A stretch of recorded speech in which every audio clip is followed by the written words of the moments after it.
I listened to a little bit of the uh, Jordan Peterson question and answer um, recent podcast, or however it should be called. Um, it's made me think about the abuse of the word practical in my own um, thinking, um, which is disgraceful because I've known for the longest time this is a very problematic word because, but I haven't wrestled it down, so to speak, and beaten it out of my own immediate usage. So, thinking of what Heidegger says about us being unable to even grasp the giant power of what Socrates affected in ancient Athens by moving away from the everyday usage and its demands, um, the hustle and bustle of publicness,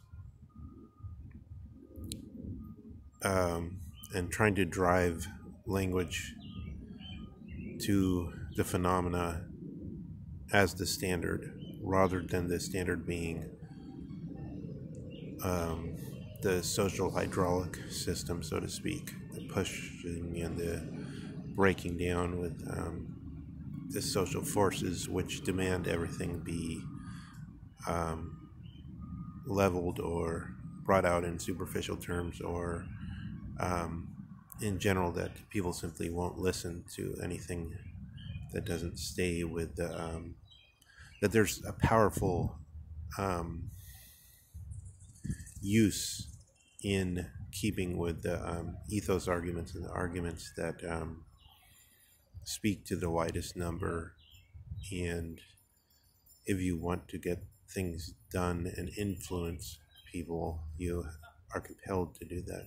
But if you want to go to the phenomena, you're compelled to, in some way, abandon the possibility of such an influence on ordinary groups of people in daily life. Um, so the evidence we have is the word practical, so far as it comes from pragmata, um, was pushed far enough by the Athenians that they came to the view that this is a sort of assumed good. Um, so the simple formula I've used, although it hasn't sunk in, is just that if we throw our wallet in a stream or something like that, that's not a practical act for the reason that it's not good. So we have this assumed sense of what's good or not.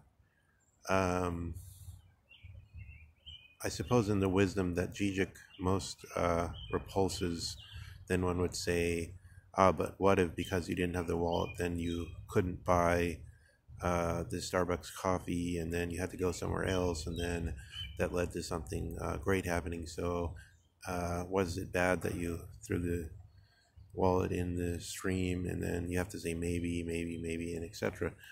So there's that objection, but that objection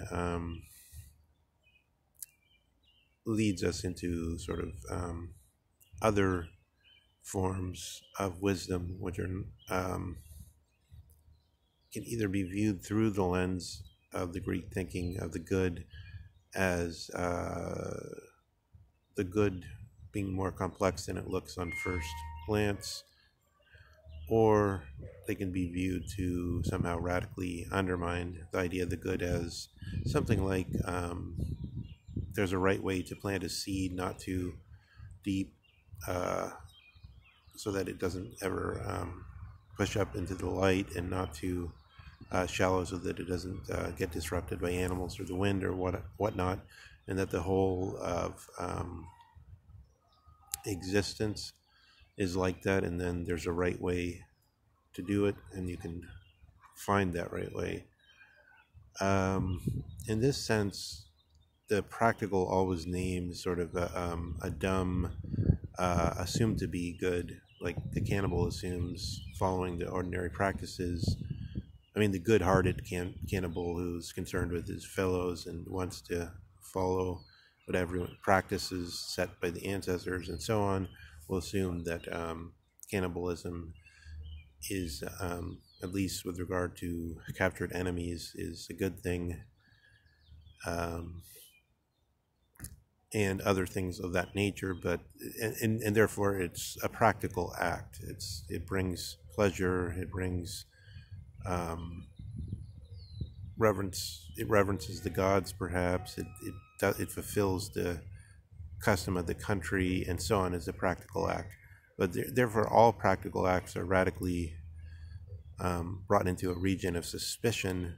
The more we take seriously the possibility of the good as such being realized. This constant escape into the claim that some things are practical rather than what, I don't know. So actually, in the few minutes I saw Peterson, apparently more or less haphazardly, contrasted the practical with the quote unquote ontological. What he may have meant by that, I don't know. Maybe he doesn't know either. The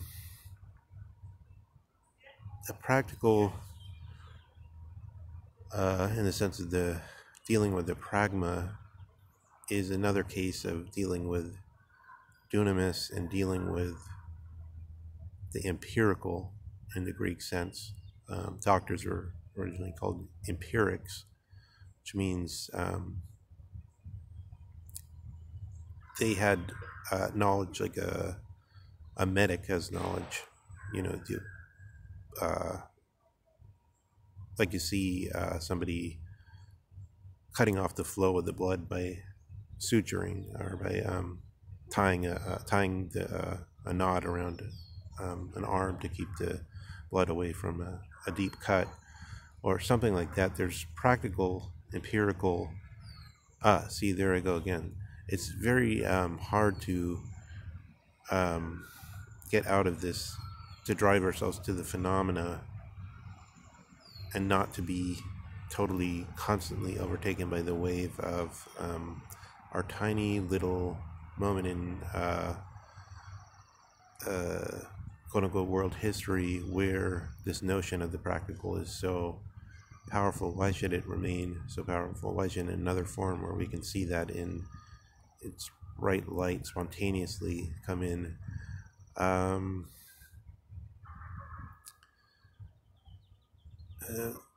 mean, de facto, this notion of the practical is like the notion of saying things which are don't make sense, but they're help to convince somebody and help to set them in the direction of doing something, so that